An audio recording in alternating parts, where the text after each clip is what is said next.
Hello everybody, welcome back to my channel. As you can tell, I've started my Wind Down Wednesday slightly early, and I found my wine hat. This is a little rubber hat thing that keeps the flies out of my wine, because the fruit flies in this area right now are horrible. So, yeah.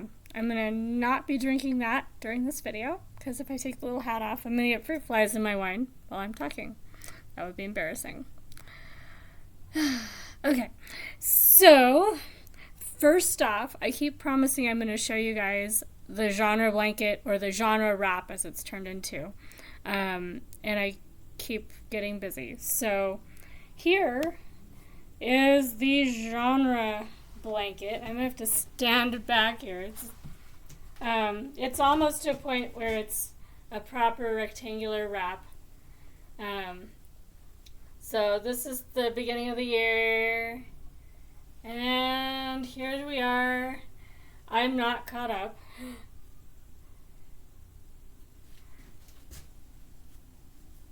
And on this side you can see the popcorns better. I am not caught up. Where these popcorns are, this is about February 11th. So, yeah, I'm going to be doing audiobooks a lot for the next week, even with penalties. And I'm going to try and find, audiobooks of print books that I happen to have already on my TBR. But if not, I will be doing audiobooks anyway, penalty rows be damned, because I need to get this caught up. Because March is turning out to be just as high numbers as February. So if I don't get caught up soon, this is going to be a ridiculous project. So I will probably just go until the end of February at this rate, and then call it done and start with a new project for March. So we'll see. But yeah, I have a feeling I'm going to be doing different colors for the March books, because at this rate, this plus another, let's see, here's where February started. That's just for the first 11 days of February. So add in roughly 2 more links like this, and it's going to be done. So, yeah. That's the genre wrap at this point. It is going to be a wrap, like a shawl, basically. Something warm and snuggly that I can wrap myself in while I'm reading. It's not long enough yet to really do much wrapping, but it will be by the end of February's. So, that is the project I am crocheting currently. I actually do have one other project I'm going to be working on during sprints tonight for Wind Down Wednesday and the Realmathon sprints.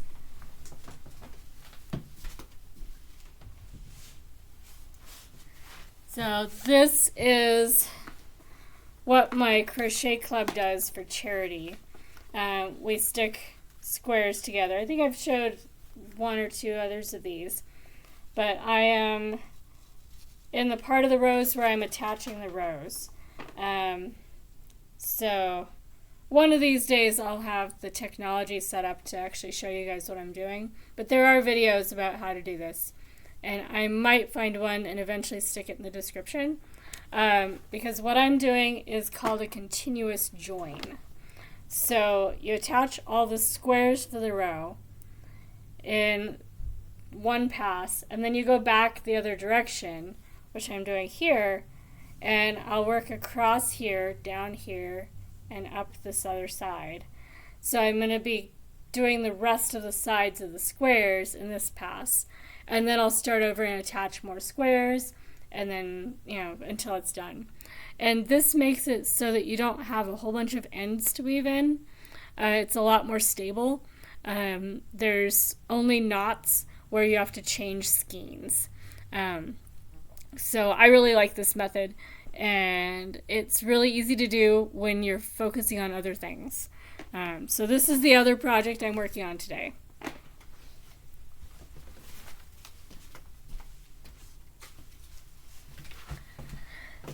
However, the point of this video is primarily to show off my first video book haul.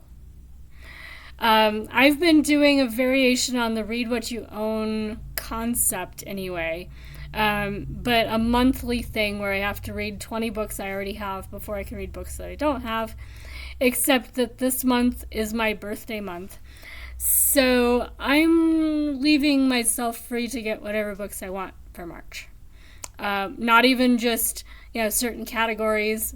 Read what you own is paused for this month. I'm still being more judicious about what I bring into the house. But, yeah. So I went to the library and got a bunch more books, including some for Realmathon. So I've finished 2 already that I've logged. I'll show you those first, because they are finished and go on a different stack. So I just finished Nevernight by Jay Kristoff. I don't normally like gore, and this is every other page has some sort of blood and guts and gore, and yeah, it's gross, but gross in a surprisingly cool way. This got 5 stars from me, despite being very decidedly a dark fantasy horror sort of wizarding school concept. Yeah, so this was obviously something I picked up for Realmathon. It is a white cover, front and back. It was recommended by one of the hosts, and quite a few people are reading it this month. Partly because it was recommended by one of the hosts for Realmathon, and partly because if you're on Team Time, it has a white cover, and we need those. And it's a school setting, which is the theme for this year's Realmathon. So that one was really good. I'm told it is a trilogy and that the trilogy is completed, so I'm going to be hunting down the rest of the books. And if I find the rest of the books in this series, I will not consider them to need to have penalty rows for my genre project, even though they will probably be audiobooks, because they're continuing a series that I'm currently reading. And if I didn't find them in audio, I would be finding them anyway. So they're not random extra audiobooks that I decided to get. So 2 rows instead of 3. Yay. So Late in the Day by Keegan. This one has time words in the title. And I didn't end up counting it as having a white cover because there's not enough white. It's like a third white and a third red and a third black, so not quite 50%. But this one was a good short read. It's 3 longish short stories or shortish novellas, not really linked. The characters aren't the same, but the concepts that Keegan's exploring are connected. Sort of, gender roles in relationships. It's So Late in the Day, stories of women and men. And yeah, I really liked this book. If you like shorter books, but maybe not short stories, this one is a nice middle ground of shorter stories, but they're not 3 pages. There's enough time to actually develop the characters a little bit. And it is an Irish author, so set in Ireland. And somebody yesterday was saying something about Irish books that always have to talk about the Troubles, and the Troubles do not come into this book. They are about people doing people things. And it is not set during the Troubles. They are just doing people stuff. So that one was fun. So these 2 are actually already ready to go back to the library. So that'll be nice.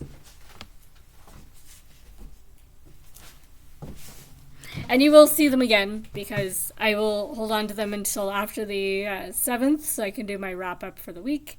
And then I'm going to go to the library. My current read is also a library book for my print books. How High We Go in the Dark. This one, probably it stuck out when I was browsing the library because of, I think it's Brittany that talked about it. But several people in the sprints from the social crowd around Realmathon and Battle of the Girl Bands, that group, several people in that community are really interested in this book. So I'm really enjoying it. It is a pandemic. So if you are not ready to read about a pandemic, this book is not for you. It is situations that before COVID, a lot of us probably would not have imagined as realistic. But coming out of the whole COVID lockdown thing, this is like what we didn't have to deal with, but could have. Like if COVID had been a much more difficult virus, this would be a much more realistic book for the present. So if that kind of thing bothers you, and there's children dying, it starts out, in fact, and I'm going to spoil this little itty bitty bit because this is a trigger that's going to stop a lot of people from finishing this book. And you might wish that you hadn't read the scenes if you happen to be a parent or find child death impossible to read. There's a segment early in this book that involves child death, specifically euthanasia of children that are going to otherwise die from this pandemic. If that's going to bother you, don't read this book yet. And if you do decide to pick it up and that bothers you, just skip that part.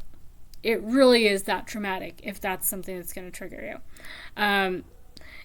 This book is written as a sort of linked short story structure, but it is linked enough that I would count it as a novel rather than just short stories in a collection. So it's fun. Some of the characters recur in different stories, and it's definitely not too dark as long as your triggers are not triggered by this topic. And I'll talk more about this when I finish it, because I'm finishing this probably in the hour that this video is going to be uploading. I also got Allie Smith Companion Piece. I've been reading Allie Smith for a few years, so when I saw, I think on Nicole, Dusty Book Sniffers Nicole, and her video about the Women's Prize, I'm pretty sure it was her talking about it, maybe not in that video. But this one, I've been reading Allie Smith for enough that I definitely needed to get this one. And I actually was going to the library to pick up my hold on another book that Nicole was talking about. The new novel by Lorrie Moore, called I Am Homeless If This Is Not My Home. This is another author that I have been reading. Both of these, Allie Smith and Lorrie Moore, I discovered while reading the Boxall's 1001 Books You Must Read Before You Die. And I really like both of them. I think I like Lorrie Moore more consistently, because there are some Allie Smith books that just put me to sleep. That has not happened with Lorrie Moore. There's one by Moore that bugged me because the themes weren't something I could really relate to so well, but it wasn't something where I was bored. I just didn't connect to the characters. So anyway, both of these are excellent authors. If you haven't read them, you should. If you like short stories, Lorrie Moore especially is really good at short stories. I also checked out The People in the Trees, which I have checked out 3 or 4 times without finishing it. So I'm hoping to finish this book this month. It's a white cover. I'm going to say it's an object It's an object thing, and cornucopia, maybe? I think that's what that is. Like artistic cornucopia. An object of undefinable dimension, or something like that. So I don't know much about it. I still don't know much about it. It's, I've checked it out. I've had it in my TBRs multiple times over the past few years. By Hanya Yanagihara. Hanya Yanagihara. There we go. I don't know much about it, but I'm looking forward to finally finishing it. This is not from the library, but it is one that I hauled recently.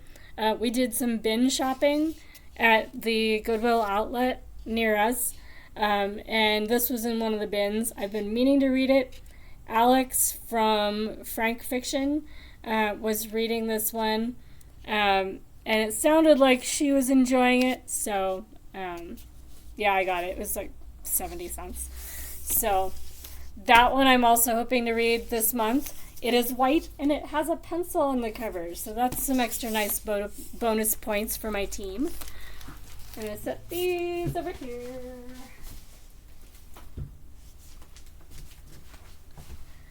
All right.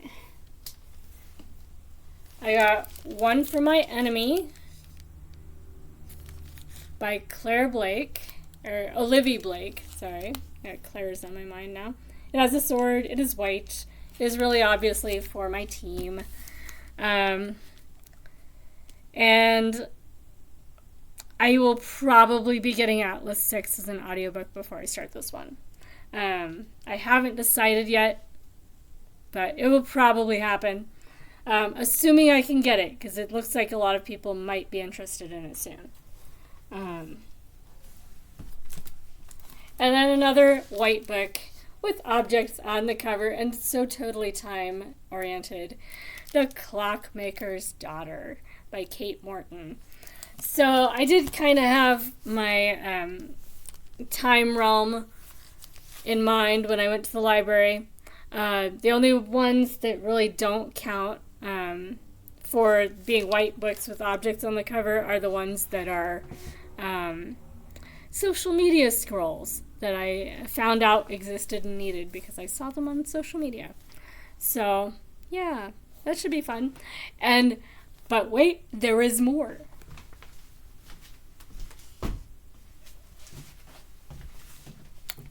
So, I have a small stack of mysteries that have added themselves to my shelf. These were being unhauled by a housemate, and I've adopted them, and I will read them, and then they'll go away. So I've got Allie Carter's series, Susie Mall series. 3 books so far. I don't know if she's done a third, but I had the first book, I think, but now I have all 3, so I can finish them up. Murder is in the Air, a Kate Shackleton mystery by Frances Brody.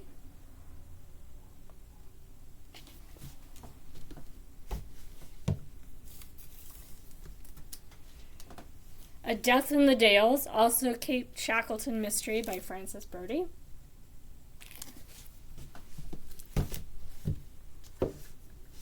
And Betty Church and the Suffolk Vampire by M.R.C. Kasasian.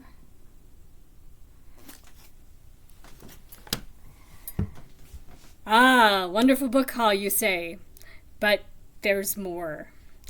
And I think I'm going to do the second part as a separate video. So watch for part 2 of today's book haul video.